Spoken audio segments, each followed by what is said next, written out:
Dang Hyang Nirarta. Di tempat inilah beliau menghabiskan sisa hidupnya sebelum akhirnya meluhur atau moksa yang artinya mencapai kebahagiaan abadi. Pura ini terletak di semenanjung paling selatan Pulau Bali. Dengan kondisi geografis yang curam dan terletak di perbukitan kapur yang panas, ombak menghantam dindingan ajung batu dengan ganas. Sudah sifatnya bahwa batu sekeras apapun pasti akan terkikis. Namun, inilah keajaiban Karang di Uluwatu karena sampai saat ini, pura ini masih berdiri tegak setelah berabad-abad lamanya walau dihantam ombak. Berikut Beli Kasep bakal ngebahas cerita tentang Pura Uluwatu Bali versi Amazing. Lokasi tempat berdirinya pura ini terdiri atas batu-batu tebing. Apabila diperhatikan dari bawah permukaan laut, kelihatan berbentuk kepala bertengger di atas batu-batu tebing itu dengan ketinggian sekitar 97 meter di atas permukaan laut. Dari situlah muncul nama Uluwatu, yang artinya ulu adalah kepala dan watu berarti batu. Pura Uluwatu merupakan salah satu dari 6 pura yang berstata Satkayangan Jagat. Pura ini berdiri megah di ketinggian dan menjorok ke laut. Sungguh pemandangan yang indah dan tidak bisa ditemukan di daerah manapun. Pura Kayangan Jagat atau Pura Kayangan merupakan tempat permasyarakatan umum untuk memuja Ida Sang Hyang Widiwasa atau Tuhan. Dalam berbagai perwujudannya dan juga tempat pemujaan roh para leluhur yang termasuk dalam kategori Pura Kayangan Jagat diantaranya ialah Pura Satkayangan atau Satnam, yaitu pura yang berada di 6 lokasi kayangan besar di Pulau Bali.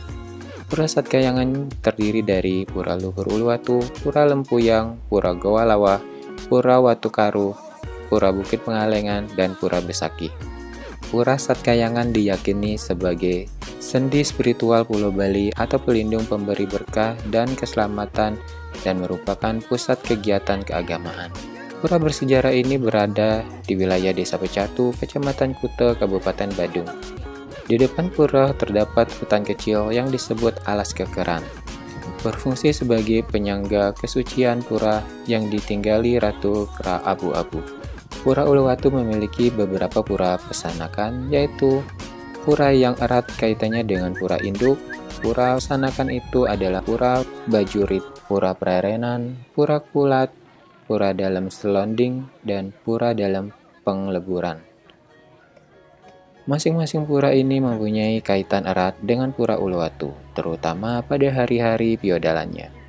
Piodalan di Pura Uluwatu, Pura Prajurit, Pura Prerenan, dan Pura Kulat jatuh pada Selasa Kliwon Wuku Padangsia setiap 210 hari.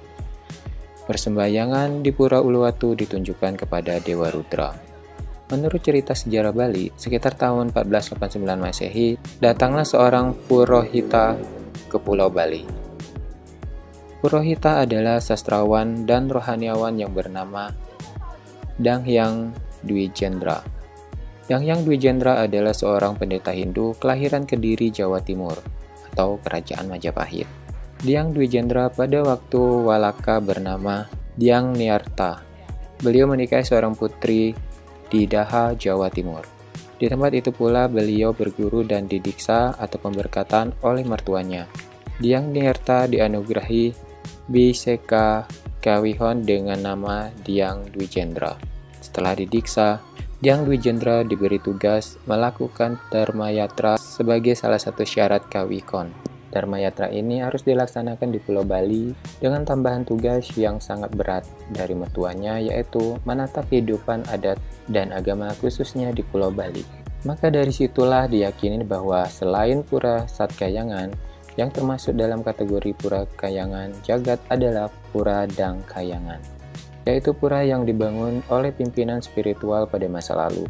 Sebagian besar Pura Dang Kayangan mempunyai kaitan erat dengan Dang Hyang Dwijendra.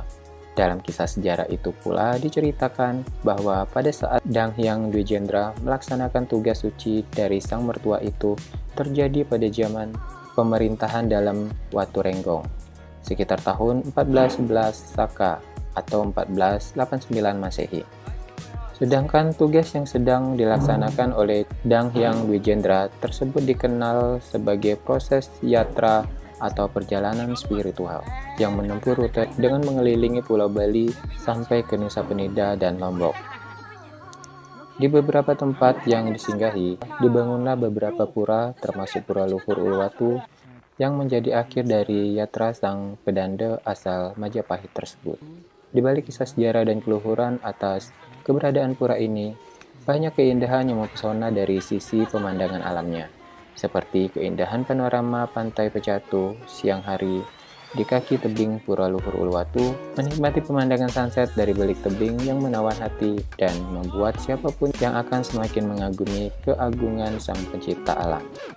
Tak berhenti sampai di situ, keelokan pura ini juga semakin lengkap dengan sebuah pertunjukan budaya yang diselenggarakan di pelataran terbuka dengan latar belakang pemandangan matahari terbenam.